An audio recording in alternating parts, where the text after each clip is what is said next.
Hello, everybody. I'm Frances Rahaim, the Money Doctor with Hug Your Money.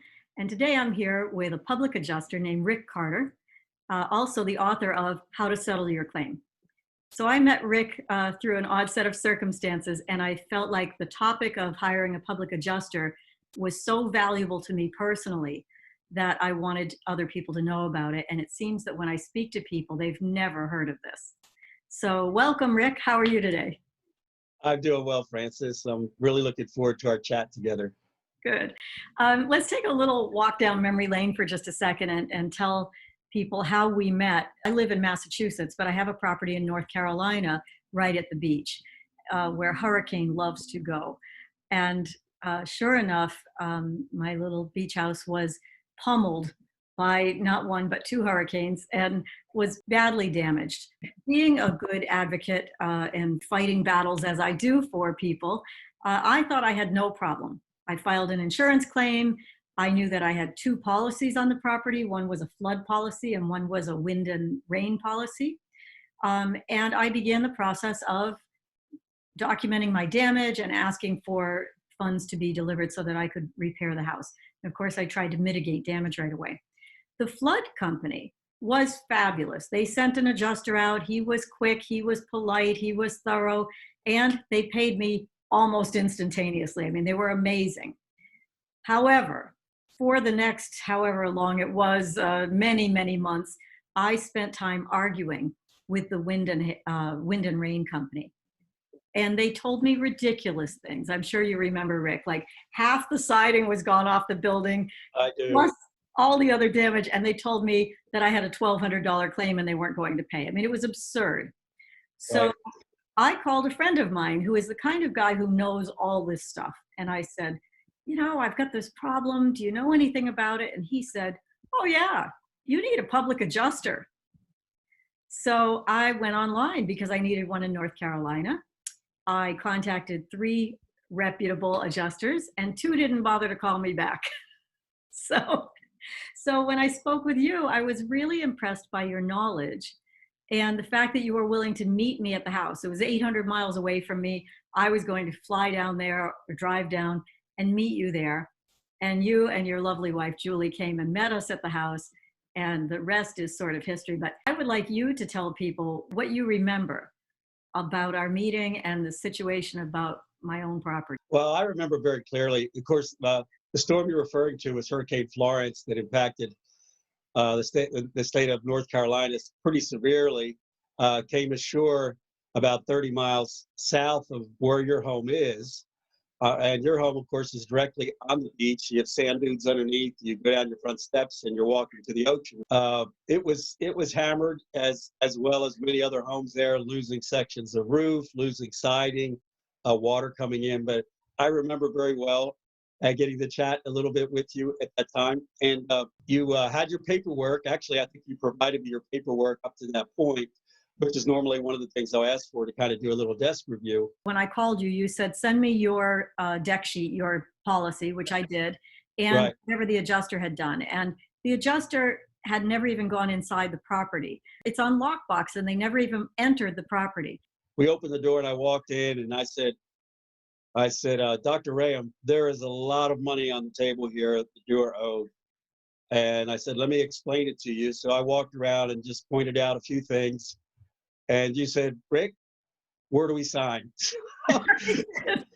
So that's kind of how it all started. And yeah, but I remember it clearly. And I said to Julie, it was funny that day as we were driving home, I said, maybe I'll get to be on her show one day. And that was almost 2 years ago. So I'm excited to be here with you. Of course, I've continued to do hurricane losses and did over 40 properties along the coast and some large condominiums. And I just finished a 37 unit condominium complex. So, but I love helping people and I loved helping you. And it's the same story over and over. So anything that I can share with you, with your clients and your people, I want to help. The main thing is sharing information with your clients. I want to help answer questions and concerns that your clients have and how they can maximize the current investment that they have in their home, whether it's a home or a rental property or vacation house. We don't want them getting ripped off. I care about people and I care about their safety, and I want people to feel valued and maintain the value of what they have in their lives. As we've shared privately, it's for me, it's all about people being safe and being secure. And security, of course, has to do with their own and our own personhood and not being stressed out and everything, but also being secure financially. And when you invest in a home, in your case, it was a beach property. It was a second home. You want a place to relax and not a place that becomes a nightmare. I remember also that you were kind enough to give me a copy of your book, which I read on the plane ride home. Very easy read, but very informative. Oh, can we get a picture of the book? How to how to settle your claim and get the money you deserve. At least get the money you're supposed to get, right? We're going to talk Yeah. about what an insurance adjuster's job is and how yours is different in a second. But I just wanted to say that I remembered reading that book and turning the pages and thinking, okay, I know this, I know this. Hey, wait, I didn't know that. And all the stuff I didn't know seemed to be the most important thing. Now, I'm in the business of knowing how to help people with all kinds of monetary issues. And Absolutely. I've made my living out of it for 30, 30 years, something years. And so when something is that striking to me that I couldn't solve it because I can solve, I don't mean to sound cocky, but almost any money problem. And Yeah. there I was learning about that the hard way. And just recently, in fact, yesterday, I had an issue with the property. I got a panic-stricken phone call from the contractors repairing it. And it turned out that the building inspector was planning on condemning my property. Not that anyone had told me, but the septic system was disconnected from the house, and we sent somebody out to repair it. And when the plumber got there, they said, "Oh, I can't repair this. This is scheduled for demolition." And on the spot, I had to write a check for almost $15,000. And I was remembering somebody famous used to tell this story about there was good news and bad news. The bad news was they had to write Oprah Winfrey a check for $16 million. The good news Wow. was it cleared. And I thought of that when I thought of this claim because I thought, oh, I didn't want to write a check for $15,000 to connect to the sewer system, but I could because Rick Carter did this claim for me. And I swear to you, that is exactly the truth. If it were That's, not for you, I would yeah. not have made that decision so quickly. I wouldn't Yeah. have, oh, I have this money over here, I'll just connect to the sewer. And, we're thinking about making all kinds of upgrades to the property, all because we have this money to do it with. Otherwise, Yeah. I would have been squeaking by on what the flood company paid me. Yeah. Sometimes insurance companies just want to deal with receipts. Send me the receipt. You wouldn't have had a receipt, and by this time, you wouldn't be able to turn in a receipt. But because I worked on an estimating basis and was able to settle the claim without you having to have incurred the expense yet, you had money, discretionary money. So you were in a very good position. Yeah, so tell me about that because that is extremely important. You're Yeah. absolutely right. I would have had to give them receipts, and how would most people ever put forth that kind of money to repair the property and then get reimbursed? Yeah. It's really all about the investigation. And I know that you're very savvy financially from my conversations with you and having read your book. And the thing is, as a public adjuster, we have a particular skill set. We understand the process of building a home and everything that goes into it, as far as all the different elements. Very few property owners, unless they happen to be a general contractor, understand everything that's involved in their house. I would be at a loss if I pop the hood of my car. I know how to check the transmission fluid and jump the battery and check the brake fluid, but that's about it. And nobody knows everything. But a good public adjuster, or sometimes called PA, understands construction knowledge, but we also understand the policies and what should be paid for, what they won't pay for. So we work to maximize your claim. So in your case, I walked in, I had what your insurance adjuster had sent you, in which they paid you that $1,100 or $1,200. I don't recall exactly what it was. Yeah. I'm walking through, and I'm looking at it. Here's their list. I'm looking at this. Oh, they missed that. They missed this. They missed that. They missed this. So I knew what to look for. And that's how I was able to determine that there were a lot of things that they missed. The next thing I had to do was go back at another time and do my full investigation. And then I had to talk in the language that the insurance company likes to see, and that they want every item has to be calculated out, the cost of labor, the cost of materials. Most contractors never do that. They'll give you a 1 or 2 page estimate. Insurance company says, forget it, we're not paying that. And the homeowner's left holding the bag.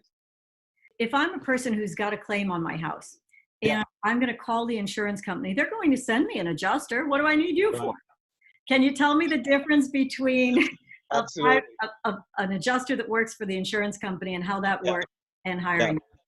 Yeah. Well, we have to never forget that when you file a loss, it is a loss to your property, but it's also going to be a loss to the insurance company. Right. And nobody likes to pay losses. But you pay premium so that you have insurance to protect you in the case of a loss. And hurricanes or big regional events like the wildfires, say in California, or a hurricane or an earthquake, it hits an area, you might have 100,000 homes in an area affected. The normal claims adjuster for an insurance company may have, depending on their caseload and their expertise and their rank, so to speak, in the company, might have 3, 5, 10 claims maybe in a week to do. But suddenly they have 50 claims in a week that they were supposed to have done last week, and they got 50 next week, and the property owners are screaming at the insurance company screaming at them, get it done, get it done, get it done. So what happens often, and I can't say that this is always, but in your case, I'm sure what happened is they arrived, oh, the house is locked. I'm going to walk around, take some pictures, turn in my report, I'll collect my fee, I'm on to the next one. And you were the one that suffered, and you were the one who were underpaid because the time demands were too great upon these adjusters. And in some cases, they're able to get in the house, or in the property and do a fairly decent thing where at least they sketch out the rooms and identify some damages. But nevertheless, they have 5 appointments that day, and they only have so much time. Sure. As a public adjuster, I don't take every claim on. I only take on the ones that I feel have been underpaid. And I might spend, I know in the case of your home, I spent approximately 12 hours in your home on 2 different occasions. Not to mention all the time I spent at my desk, not to mention the time I spent corresponding with insurance adjusters and negotiating the settlement of your claim.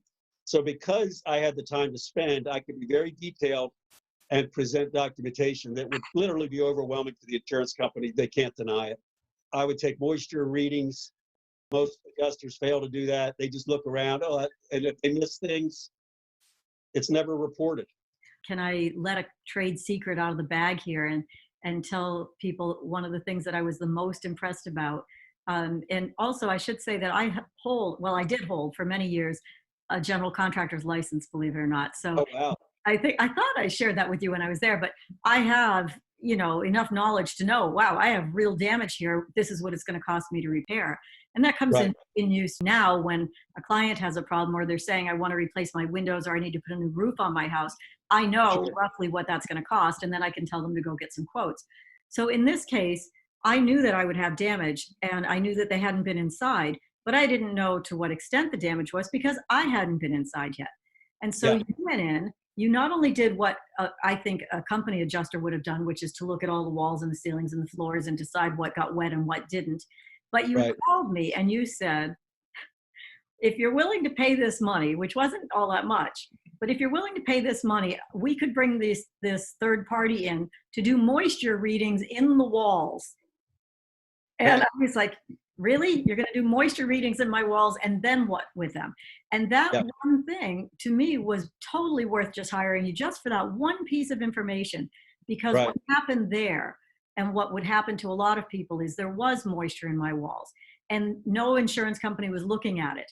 And so Right. even if they had said, oh, we'll pay you to paint and put new carpets and things, if I had mold or my insulation was no good or my windows were leaking into the walls, we never would have known without that one test. So even just that one piece of information, and believe me, there were lots of things you taught me that I had Yeah. never heard of. Yeah.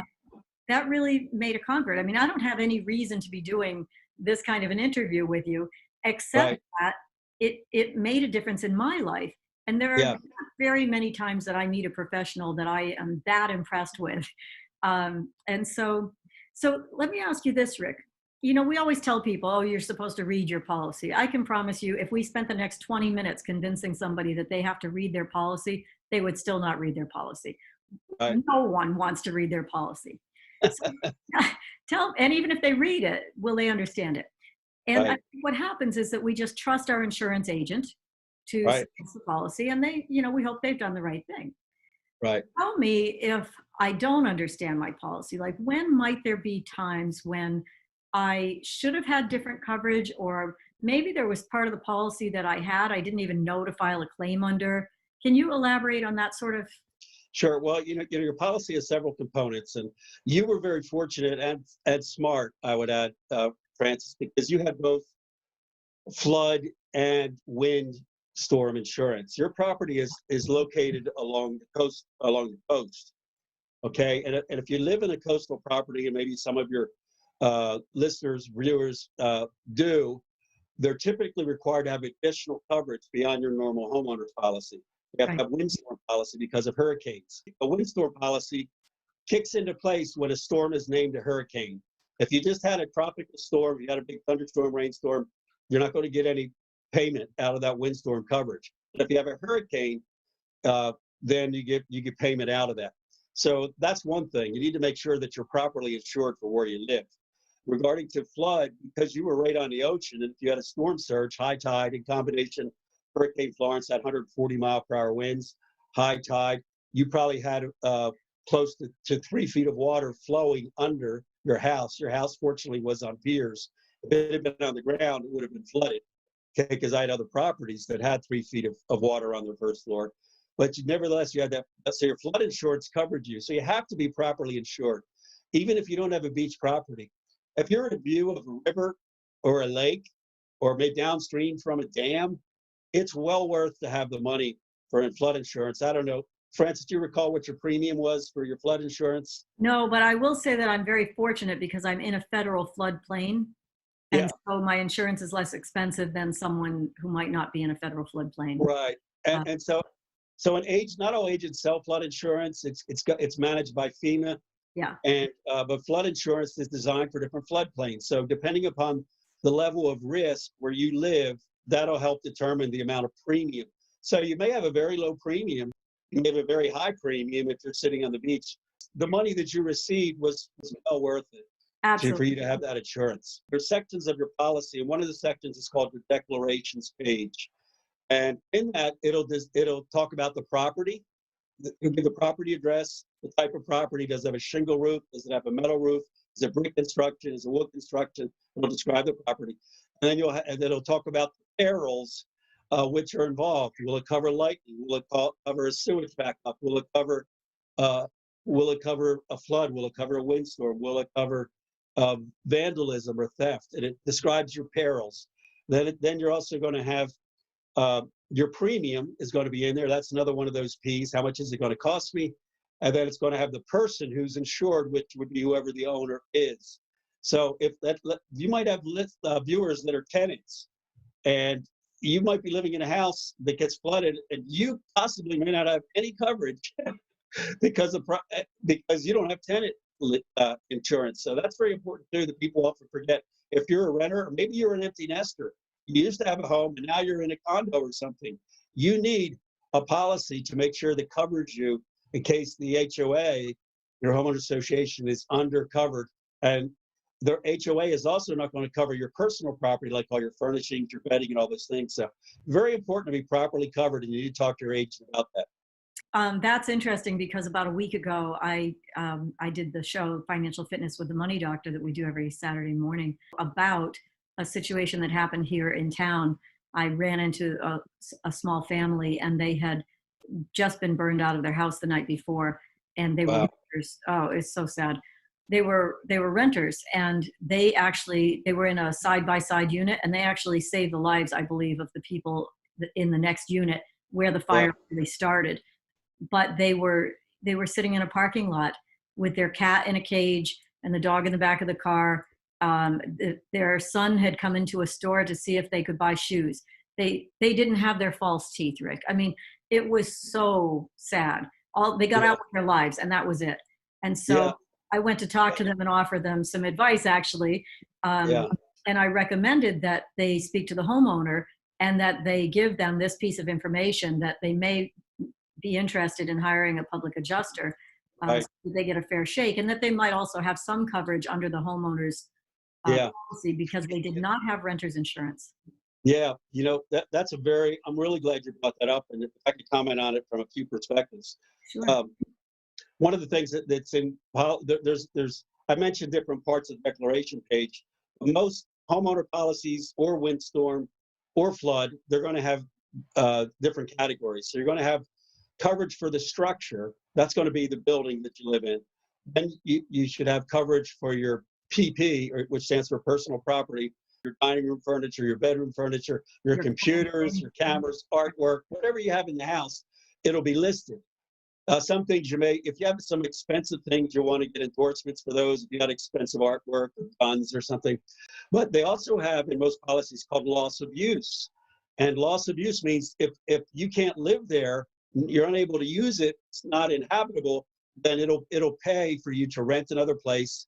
Right. And unfortunately, I've seen people, five-member families, stuck in an apartment because they weren't informed by their adjuster that you have a right to be in a house suitable or comparable to what you had.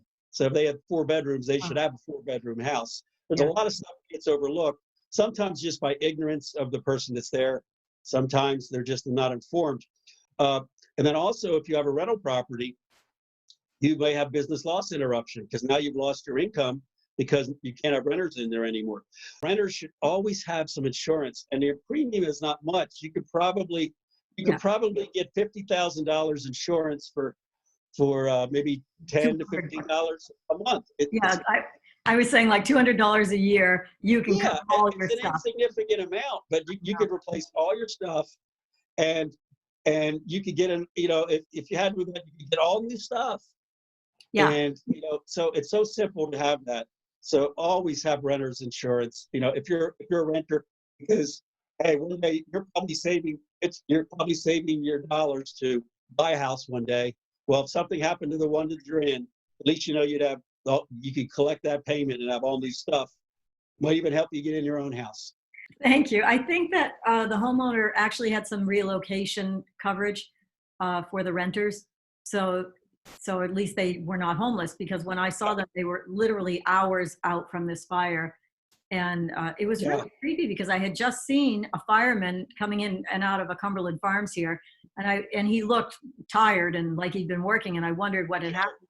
And I went to a store up the street and ran into this family. And this is heartbreaking, but it's also it really speaks to how great people can be. They just lost everything they owned. They're homeless. They're in a parking lot. And because I went to talk to them, I donate a little to the cause, and I tried to give them this information, which I thought would be really useful. She followed me back to my car, and she kept thanking me for talking to her. God bless you for talking to me, she said. And I thought, for talking to her, I mean, my gosh, I couldn't imagine what that felt like. And fires is the worst. And I've had a number of fire claims that I've worked. Fortunately, the claims that I've worked, no one died or no one became seriously ill. There were a few that were hospitalized for a day or two. But out of all the losses, I think a fire is the worst, because not only is the home destroyed, but the people are in shock. Any type of loss, if your house is flooded out, you're in a hotel and you come back and you got 6 inches of mud in your house, or a hurricane and your roof has been ripped off, the drywall's hanging on the walls, or your home has been burned, you're in shock. Well, there's no doubt about it. And when you're in shock, you're not in a place to make good decisions. You're an anomaly. Most people are not general contract. But even in your case, Francis, although you could ballpark the things, to be able to go on the software and list every item and to take the time and do all the things that I did, homeowners are just not equipped to do it. I certainly couldn't do it from 800 miles away, nor did I want to. So this is a time for me to say, because I know you're pretty modest about it, but part of what made it worth hiring you is that I didn't have to pay out any money up front. You took a piece of whatever you got for a claim. And I tell people this all the time. There cannot be a better incentive for somebody to work on their behalf to get the largest claim they can get then that they get a percentage of it. The harder Sure. you work, the larger the claim, the more money you make, the more money I got from the claim. But again, I just don't think people hear about it.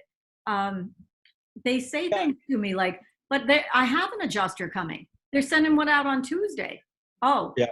which leads me to ask if you would come back another time and do a segment with us about these sort of specific things that people need to know Sure. about the insurance. This is fun little chit chat and getting people to know you and to understand why I would support the idea of hiring a public adjuster wholeheartedly. Right. Right. In fact, we have another story coming of one of my clients now who you've been kind enough to help out so that she can get a fair shake with a public adjuster she's hiring here.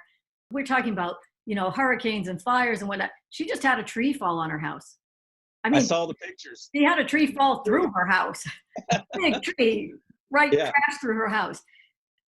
Now, she also is a very smart woman. She's an engineer, and she also knows a lot about building. I told her about a public adjuster, and she said, well, they're going to send me an adjuster. I don't need one. And I said, but wait a minute. Let me tell you these stories about the Yeah. kinds of things a good public adjuster might Right. find. And so you've been kind enough to help her get some direction, and she's right in the thick of it right now. But Yeah. she has agreed to talk with us. I hope we'll get a segment in there later and see Yeah. how she's doing. But I wanted to thank you personally for, you took time to help her at no charge and Oh, you're welcome. gave her to You me. know, I appreciate that.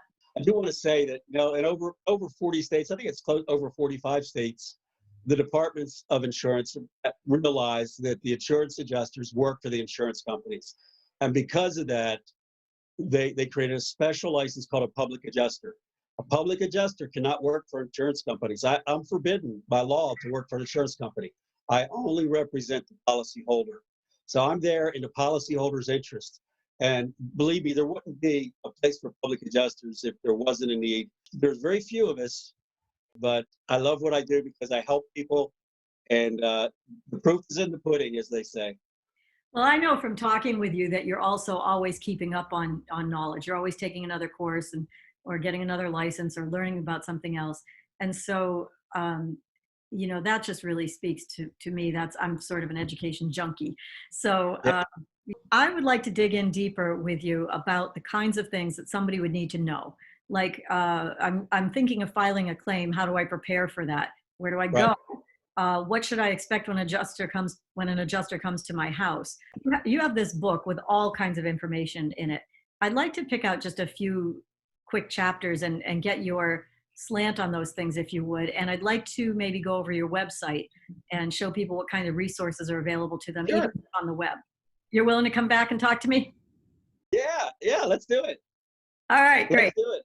So we can reach you at myinsuranceadjuster.com. That's right. Excellent. Rick Carter, author of How to Settle Your Claim, thank you for joining us today. And I hope you will come back and give us more information in the future.